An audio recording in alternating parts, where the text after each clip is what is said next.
아무도 막을 수 없는 사람이 있다. 아무도 막을 수 없는 사람이 있다. 누굽니까? 하나님을 두려워하는 사람. 그 사람은 세상이 막을 수 없다는 것입니다. 역사의 주관자 하나님을 살폈습니다. 그래서 하나님께서는 신약 성경을 보면 로마의 길을 이용하셔서 바울이 복음 증거하도록 사용하셨다. 다시 말해서 이방의 세상에 있는 도구들을 사용하시는 하나님, 그것을 우리가 보여주고 있습니다. 특별히 에스더서는 극명하게 보여주고 있죠. 하나님께서 이방의 왕을 사용하셔서 하나님의 뜻을 이루신다. 이게 한국적인 적용이 뭐 있을까 생각해 보니까 1446년 15세기에 한글 반포를 했죠. 세종대왕. 제가 볼 때 복음의 종으로 쓰임 받았던 사람이 제가 볼 때 세종대왕인 것 같아요. 이유가 무엇입니까? 선교사들이 한국에 처음 왔더니 이건 뭐 접촉이 안 되는 거예요. 이 남자들 만나려고 그랬더니 너무 완고하고 고집불통이고 뭐 종놈들은 만나기 힘들고 양반들은 만나려고 그러지도 않고, 그러다 보니까 여자들에게 접근을 해야 되는데 여자들은 일단 뭐 만나주질 않을 뿐만 아니라 글을 모르는 거예요, 글을. 그래서 그들에게 글을 가르쳐 주려고 그랬는데 한문을 배우려고 하다 보니까, 여러분 우리 교회 지금 같이 섬겨 계시는 김광석 목사님이라고, 그분은 서당을만 3년 다녔습니다. 학교 교육 다 받고 서당 3년, 중국에서 박사학위 받고. 근데 그분이 맨날 들고 다니는 게 뭔지 아십니까? 한문 사전이에요. 아니 공부를 그렇게 했는데 모르는 한자가 있대요. 그러니까 그 한자 그게 글입니까? 그게 말도 안 되는 거죠.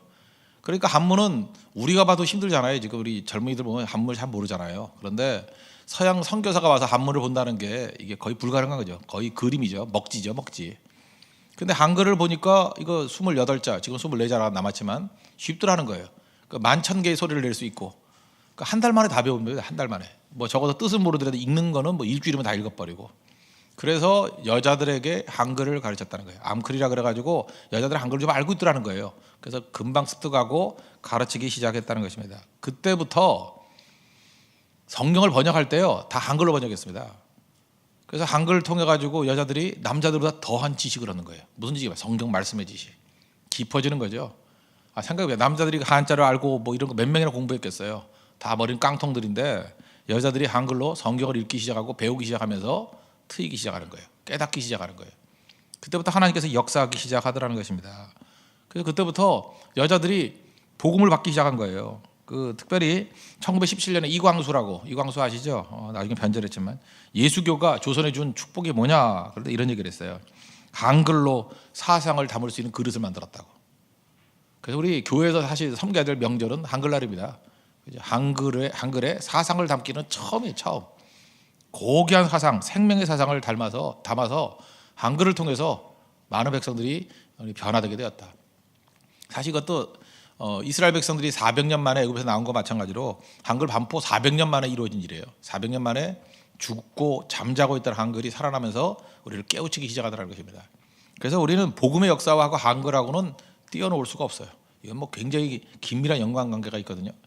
그러면서 하나님께서 세종대왕을 400년 전에 예비하시고 한글을 창제하게 하시고, 그 한글이 없었다 그러면 한국의 복음화가 이렇게 빨리 이루어지지 않았다니까요.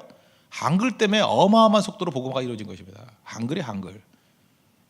우리 기독교가 한글을 살렸을 뿐만 아니라 한글이 또 기독교의 복음화에 큰 도움이 되더라는 것입니다. 이걸 통해서 할 수 있는 게 뭐예요? 하나님께서 세상에 있는 모든 것들을 다 도구로 사용해 주신다. 그래서 오늘 아침에 여러분 기도할 때 그걸 잊지 마십시오.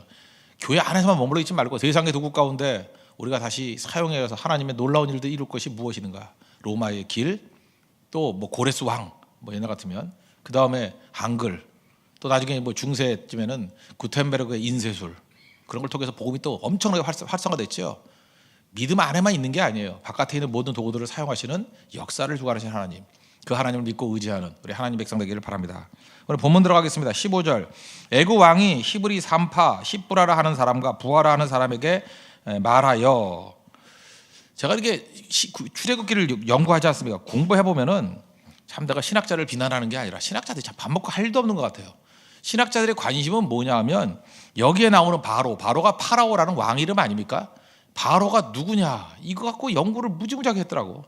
그래서 뭐 학설이 여러 가지가 있어요. 가장 다수의 학설은 이때의 바로가 투투모세 3세다 뭐 이러면서 뭐 이거다 저거다 뭐 람셋부터 시작해서 뭐 여러 가지 학설이 있어요. 그런데 성경의 정신으로 돌아가야 된다는 거예요. 성경 기록한 사람이 그 모세인데 이거 모르겠어요? 그 바로가 누군지? 알고 있지만 성경은 바로에 대해서는 생략해 버리는 거예요. 관심도 없어요. 바로에 대해 한마디만 해서 우리가 얼마나 도움이 되겠습니까? 관심도 없어요. 그리고 어떻게 보면 무명의 산파죠. 근데 여기는 이름을 적어놨어요. 성경에서 이름 없이 나온 사람이 얼마나 많습니까? 정확하게 이름을 적어놓잖아요. 십부라와 부하. 웬만해서 생략해버리는데 이름을 적어주더라는 것입니다. 무슨 얘기예요? 하나님의 일을 할 때는 뭐 대단한 일을 해야 되는 게 아니라 있는 자리에서, 그 자리에서 남이 될 게 아니라 내가 할 수 있는 일 가운데 충성을 다하면 하나님께서 성경에 기록될 이름으로 만들어 주신다는 거예요. 여러분들도 뭐 대단한 일이 아닙니다. 평신도로서 하나님 앞에서 내게 맡겨진 곳에서 거기서 내 사명 다하면 왕보다 낫다는 거예요. 투트모드 3세 뭐 이것 때문에 뭐 영화도 나오고 뭐 글도 나오고 하는데 이게 중요한 게 아니고 이 사람일지 아닐지도 몰라요. 명확한 건 뭐예요? 십부라와 부하라는 두 산파를 통해서 하나님께서 놀라웠게 일하신다는 거예요. 사실 그 출애굽기 저자를 보면 참 통 큰 저자예요. 바로 이런 걸 뭐 다 지워버리고 진짜 하나님의 관점에서 중요한 그 사람 이름을 집어넣고 있지 않습니까? 이게 중요한 거예요. 다시 한국 얘기, 제가 그 한국 교회사 쪽 보니까 한국에 내회법이라는 게 있었죠. 내회법이 있어가지고 아펜젤러 선교사님이 처음 와가지고 감격 속에 본부에 보냈던 편지가 있어요. 그 편지 중에 하나가 뭐냐면 최초로 여자에게 세례를 줬다는 거예요. 근데 세례를 준 게 뭐 이렇게 대단한 건지 아는데 세례보다 더 중요한 게 뭐냐면 그때 처음으로 그 의미를 이렇게 설명했어요. 조선의 안방에 진입한 최초의 사건이다. 안방은 여자들이 있는 방 아닙니까? 근데 교회에서도 세례를 못 줬는 거야. 안방에 들어가서 세례를 줬는데 안방에 들어갔던 최초의 사건이래요. 선교사들은 양귀라 그래가지고 서양 귀신이라 그래서 못 들어오게 했거든요. 양귀가 안방에 들어갔다는 거예요. 그 남편이 믿었거든요. 최씨 부인이라고 세례 받은 거. 그래서 조선의 선교사가 안방에 진입한 최초의 사건, 최씨 부인 그 세례 받은 거예요. 그 다음에 이제 교회가 부흥하다 보니까 여자분들이 많이 믿지 않았습니까? 근데 그때는 기역자 교인 거 아시죠? 기역자 교인 거. 그래서 한쪽엔 여자만 앉고 한쪽에 남자만 앉고 그다음에 가운데 휘장을 차렸어요. 쳐다보면 안 돼요. 남자 진짜 부동석이기 때문에. 목사가 쫓겨나는 길이 뭐냐면 여자 쪽 많이 쳐다보면 쫓겨나요. 그죠? 딱 중립에 서가지고 눈알만 왔다 갔다 해야 되고 그렇게 했다고요. 그렇게. 그러니 뭐 접촉할 수가 없잖아요. 근데 세례를 어떻게 주겠습니까? 그래서 그때 시작된 게 뭐냐면 휘장 세례라는 거예요. 가운데 휘장, 마치 지성소와 성소 가르듯이 딱 해놓고 그럼 어떻게 머리를 집어넣냐? 구멍만 뚫어놨어요. 그 여자가 머리만 집어넣는 거예요. 그래서 머리에 세례를 주고 나아가는 거. 그래서 머리라도 어디예요, 그죠? 한번 구멍이 뚫리고 난 다음부터 이제 휘장이 사라져 버린 거죠. 지금도 제가 어렸을 땐 전통이 있었어요. 보면은 그 한쪽에는 되게 지금 보면 이쪽에는 다 여자예요. 교회가 네 줄이었는데 네 줄이면 세 줄은 여자, 그다음에 네 번째 줄이 남자예요. 남자가 반쯤 있고. 그러니까 이게 넷이라 그러면은 이게 73칸이 다 여자예요. 75%가 여자고 그 중에 마지막 한 칸도 반은 여자예요. 그러니까 교인 가운데 80% 넘는 게 다 여자였다는 거예요. 남자 교인 별로 없었어요. 그래서 예수 믿는 사람은 거의 여자만 믿는 종교였다고. 그리고 절대 남녀 섞으면 안 되고 남자석 여자석 따로 있었어요. 그랬던 전통이 그게 바로 휘장 때문에 휘장 사라지고 그 다음에 따로 앉다가 이제 섞여버리고 지금은 남자석 여자석 그런 거 아무것도 없죠. 그런데 이게 바로 복음의 역사였다는 거예요. 그때 당시에 여자들이 이름이 없었습니다.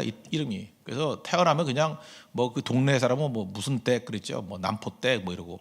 그다음에 또 아기를 낳으면은 그 애 이름이에요. 뭐 개똥이 엄마, 뭐 소똥이 엄마 이렇게 엄마로 이름이 없었다고요.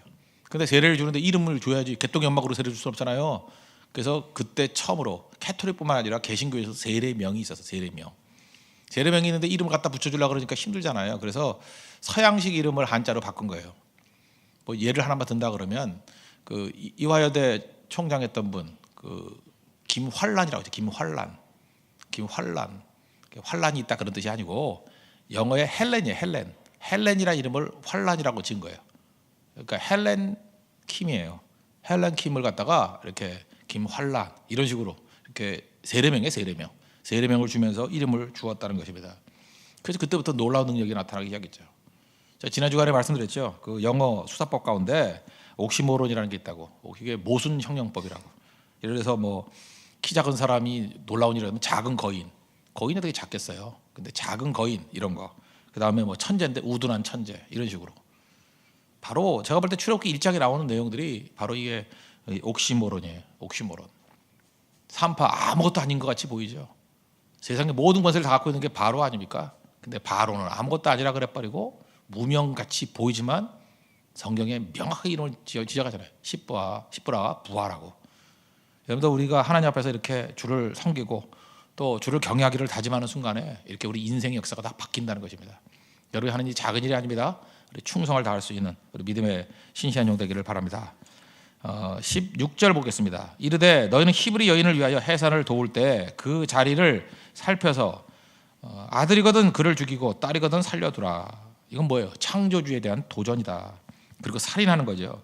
마귀의 특징이 무엇입니까? 여러분, 마귀로부터 온 것이 뭐냐 그러면 맨날 죽이려 그래요. 죽이려 그러는 게 마귀예요. 못하게 하는 게 마귀고요, 파괴하는 게 마귀고, 그래서 거기에 동원되는 게 무엇입니까? 거짓말이에요. 하나님께서 이런 거짓된 마귀의 세력들을 나중에 어떻게 하죠? 심판하십니다. 하나님 갚아주셔요. 이렇게 남자아이들 많이 죽였죠. 하나님 어떻게 해요? 이에는 이, 눈에는 눈. 그건 우리에게 해당된다기보다는 제가 볼 때는 하나님이 하시는 심판의 원리예요. 참 묘하죠. 눈에는 눈, 이에는 이. 아들 죽이니까 10번째 유월절 재앙이 뭐였어요? 애굽의 장자를 다 죽여버리는, 각지마다 통곡이 일어났죠. 이건 뭐예요? 나일강 이 사태에 대한 하나님이 한판에 끝내버리는 거예요. 그냥 다 죽여버리는 거예요, 다. 그래서 모든 가정에 곡소리가 나는 그런 일이 있다는 것입니다. 그러므로 하나님만 믿고 의지하면 결코 악한 마귀의 계획들이 이루어지지 않는다는 것입니다. 17절, 그러나 산파들이 하나님을 두려워하여 애굽 왕의 명령을 어기고 남자 아기를 살린지라. 여기서 두려워하여, 누굴 두려워했어요? 하나님을 두려워했다. 그러니까 누구를 두려워할 것인가? 이게 이 땅을 살아갈 때 관건이에요. 하나님을 두려워할 것인가? 바로를 두려워할 것인가? 여러분이 살다 보면 하나님을 두려워할 것인가? 우리 사장님을 두려워할 것인가? 우리 부장님을 두려워할 것인가? 맨날 그런 게 이제 갈등이라고요. 누굴 두려워할 것인가? 하나님을 두려워하면 최종 승리가 있는데, 하나님 말고 사람을 두려워하는 그 순간부터 무너지기 시작한다는 것입니다. 여기서 그래서 아무도 막을 수 없는 사람이 누구예요? 하나님만 두려워하는 사람은 아무도 막을 수 없다는 거예요. 오늘 다시 한번 마음을 되새기십시오. 하나님만 두려워하자. 그죠? 바로, 여러분의 마음속에 바로들이 있잖아요. 나를 갖다 억누르는 바로, 실제로 무슨 권한이 있는 것 같이 보이는 바로를 두려워할 게 아니라 하나님만 두려워하면 승리하게 된다는 것입니다. 18절, 애굽 왕이 산파를 불러 그들에게 이르되 너희가 어찌하여 이같이 남자아기를 살렸느냐 질책했죠. 19절, 산파가 바로에게 대답하되 히브리 여인은 애굽 여인과 같지 아니하고 건장하여 산파가 그들에게 이르기 전에 해산하였더이다 하매. 이건 건장해서 미리 난다. 말이 안 되는 것 같이 보이면서도 또 말이 되죠. 말이 안 됩니까? 말이 되잖아요. 건강해서 나오기 전에 힘 한번 주면 나옵니다. 어떡할 거예요, 그죠? 20절, 하나님이 그 산파들에게 은혜를 베푸시니 그 백성은 번성하고 매우 강해지니라. 번성, 강해진다. 이게 어디 용어라고요? 창세기 용어. 하나님께서 특별한 은혜를 줬다고요. 창세기적인 기적을 부어줬어요. 그랬더니 더 강해지고 풍성해졌다는 거예요. 은혜를 주셨다, 번성했다, 강해지셨다. 그 다음 21절 보세요. 그 산파들은 하나님을 경외하였으므로, 핵심이 뭐예요? 하나님만 경외하니까 하나님이 그들의 집안을 흥왕하게 하신지라. 그러니까 하나님 앞에서 우리가 흥왕하게 되는, 이건 또 사도행전적인 용어예요. 흥왕해지고 이렇게 날로 번성해지는 그 특징이에요. 창세기적인 부흥, 사도행전적인 부흥이 일어날 수 있는, 이게 엎어치기로 나타나는 능력이 어디에 있어요? 오직 하나님 한 분만 두려워하면 된다는 것입니다. 하나님만 바라볼 줄 아는 그 능력. 그걸 뭐라고 그러죠? 코람데오라고 그러죠. 하나님 앞에서, in the face of God, 하나님 앞에서 신전의식. 그때 우리는 항상 승리한다는 것입니다. 우리가 맨날 이게 흔들려요. 하나님 앞에 서 있다는 게 이게 흔들린다고. 나중에 그 2장에 가면 모세 얘기가 나오는데, 모세가 그 애굽 사람을 죽이잖아요. 근데 왜 죽이고 어떻게 하느냐면, 사람이 두려워서, 사람 누가 볼까 두려워서 숨겼다는 얘기 하나요. 누가 볼까 두려워서. 참 보세요. 그러니까 믿음의 행동을 하던 모세조차도 사람은 의식할 때 수치를 당해요. 사람을 두려워하면 수치를 당해요. 그런데 마지막에 하나님만 두려워하고 하나님 앞에 서 있으면 영광이 임해요. 절대 비굴해지지 않습니다. 비굴함에도 그건 내 자신의 책임이 있다는 거예요. 하나님만 믿고 의지하고 하나님만 두려워하면 절대 비굴해지지 않습니다.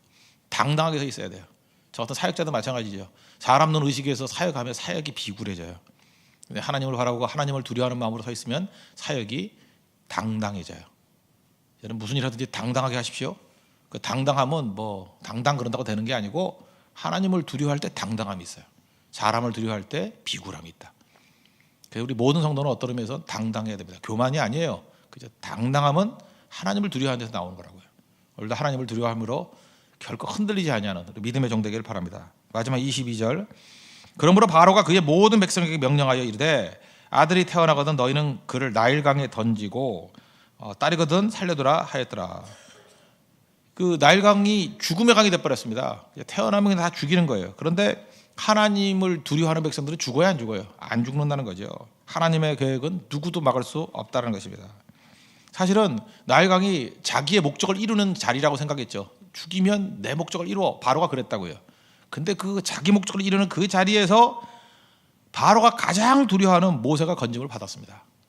모세가 건짐을 받았다는 거예요. 이거 뭐 굉장한 일 아니에요? 모세는 이렇게 승리했다. 이렇게. 우리도 마찬가지입니다. 여러분, 세상은 마귀는요 계속해서 하나님의 사람을 죽이려고 그래요. 그저 사역도 못하게 만들려고 그러고 태클 걸고 앞길 막으려고 그러고. 그게 될 것 같습니까? 안 된다는 거예요. 왜 안 되죠? 하나님의 사람은 죽일 수 없고 하나님의 사람은 넘어뜨릴 수 없고 하나님의 사람은 쓰러지지 않아요. 왜요? 하나님이 특별히 보호해 주시기 때문에. 죽음의 강에 나일강, 죽음의 강. 거기서 모세 이름이 뭐예요? 강에서 물에서 건짐받았다. 그 물이 어떤 물입니까? 죽음의 물이에요. 죽음의 물에서 건짐받았다는 거예요. 역전이죠. 부림절과 똑같지 않습니까? 12월 13일 죽는 날이에요. 다 죽는 날인데 그 죽는 날에 오히려 하만이 죽고 아말렉이 다 죽어버렸어요. 뒤집히잖아요. 하나님 의지하고 하나님만 두려워하게 될 때 죽음도 별게 아니에요. 그래서 우리는 별로 초조해하지 않습니다. 왜요? 다 뒤집히는 불임절의 역사가 있기 때문에. 이건 뭐 성경 도처에 나와요. 그래서 오히려 성도는 위기다 그럴 때마다 위기가 아니거든요. 이게 또 어떻게 뒤집히나? 업사이드 다운이라니까요. 다 뒤집혀 버려요. 그래서 가장 큰 위기가 가장 큰 승리로 돼버리고요. 그래서 6월절이 명절이 돼버렸잖아요. 죽음의 날인데 애굽 장자만 다 죽잖아요. 부림절이 돼버렸잖아요. 이스라엘 백성이 죽어야 되는데 아말렉이 다 죽어버리잖아요. 오늘도 여러분 삶 가운데 많은 위기와 또 고난과 난관이 있습니까? 하나님은 두려워하십시오. 다 뒤집힙니다. 그래서 무명의 인물은 유명한 인물이 돼버려요. 옥시모론. 그리고 하나님 앞에 능력 있게 쓰임받게 된다는 것입니다. 그것을 위해서 오늘 부르셨습니다. 오늘 이 아침에 하나님 부하십시오. 하나님의 능력으로 말미암아 다 뒤집히는 은혜 역사 있기를 바랍니다. 말씀의 결론 맺겠습니다. 메시지인데 세상에 있는 것들도 하나님의 도구입니다. 내가 세상에 있는 로마의 길, 또 아니면 한글 뭐 이런 식으로 내가 무엇을 사용해야 될 것입니까? 작은 눈으로 보지 말고 온 우주 만물이 다 하나님의 것이에요. 하나님 도울 자를 보내주시고 도울 도구를 주십시오. 생각지도 않은 것에서 하나님의 도우심이 있다는 거예요. 그걸 구하십시오. 그리고 무엇보다도 중요한 것은 내가 있는 곳에 충성 다하면 작은 자가 아닙니다. 큰 자입니다. 옥시모론. 무명한 자 같으나 유명한 자고 아무것도 없는 자 같으나 모든 것을 가진 자로다. 하나님만 두려워하면 승리합니다. 하나님의 두려움으로 말미암아 세상을 이길 수 있는 죽음의 강에서 생명을 창출해내는 우리 믿음의 종 되기를 바랍니다. 모두 자리에서 일어나겠습니다. 272장 고통의 멍에 벗으려고 1절만 찬양하고 기도하도록 하겠습니다.